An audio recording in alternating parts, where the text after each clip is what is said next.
यूक्रेनी MiG-29 के हवाई हमले कैसे हो रहे हैं, ये अब आप देखिए। यूक्रेनी हमले में ड्रोन यूनिट को नष्ट कर दिया गया।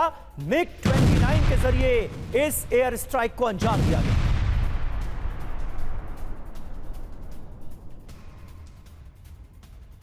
और एक और बड़ी खबर यूक्रेन के चेर्निहाइव से, जहां पर रूस ने किया है बड़ा हमला।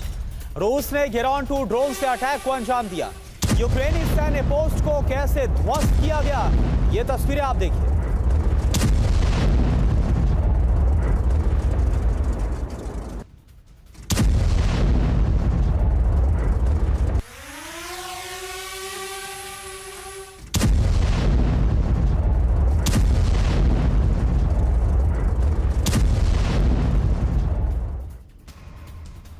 और वहीं पोक्रोवस्क में रूस यूक्रेन की भीषण जंग चल रही है। यूक्रेन ने रूस के हमलों को यहां कर दिया है नाकाम। यूक्रेन की 93 मैकेनाइज्ड ब्रिगेड का ये बड़ा अटैक।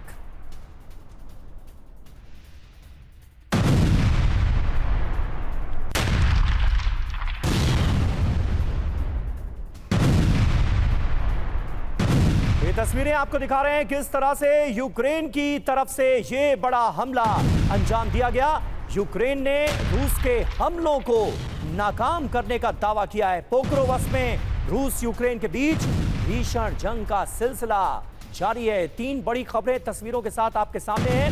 MiG-29 के जरिए यूक्रेन कैसे अटैक कर रहा है, यूक्रेनी सैन्य पोस्ट को रूस ने कैसे ध्वस्त किया है चेर्निगोव में, वो आपको दिखा रहे हैं। साथ ही साथ यूक्रेन ने रूस के कई हमलों को नाकाम करने का दावा किया है।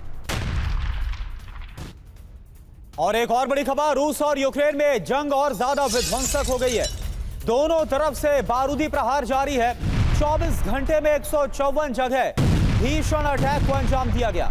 यूक्रेन पर रूस के 62 एयर स्ट्राइक, यूक्रेन की तरफ से भी ड्रोन हमले से जवाब दिया गया है। तो दोनों तरफ से हमले हो रहे हैं। जहां एक तरफ रूस की बात की जाए तो रूस की तरफ से बीते 24 घंटे में 154 जगह भीषण प्रहार को अंजाम दिया।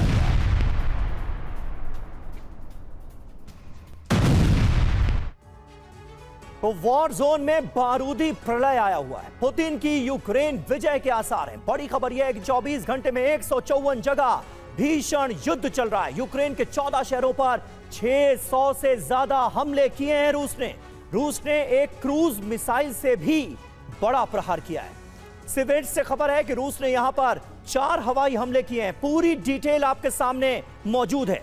इलाका दर इलाका कैसे बारूद बरसा रहा है रूस, ये देखिए। कुपियांस्क में रूसी फौज ने कब्जे की कोशिश की है। लिमेन की बात की जाए तो यूक्रेन ने रूस के 7 हमलों को यहां पर नाकाम करने का दावा किया है। हमलों की क्या संख्या रही होगी, आप अंदाजा लगाइए। पोक्रोवस्क में 59 यूक्रेनी सैन्य ठिकानों पर अटैक किए गए। जरूरी बात यह है कि रूस ने यूक्रेन के पावर स्टेशन को टारगेट किया है। गैस पाइपलाइन, ऑयल रिफाइनरीज में भी जबरदस्त तबाही मची है।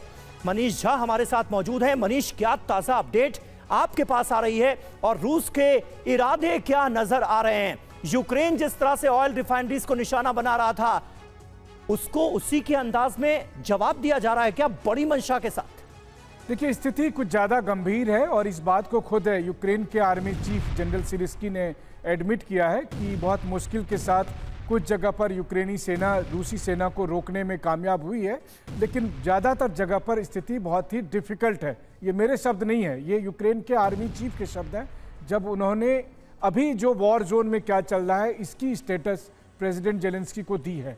तो कारण साफ है, एक तो यूक्रेन के सैनिकों की संख्या कम होती जा रही है, और दूसरी बात, यूरोप और अमेरिका ने जो प्रॉमिस किए थे जिस तरह के हथियार देने के, पिछले 2 महीने में जितना प्रॉमिस किया गया था उसमें से केवल 43% हथियार दिए गए।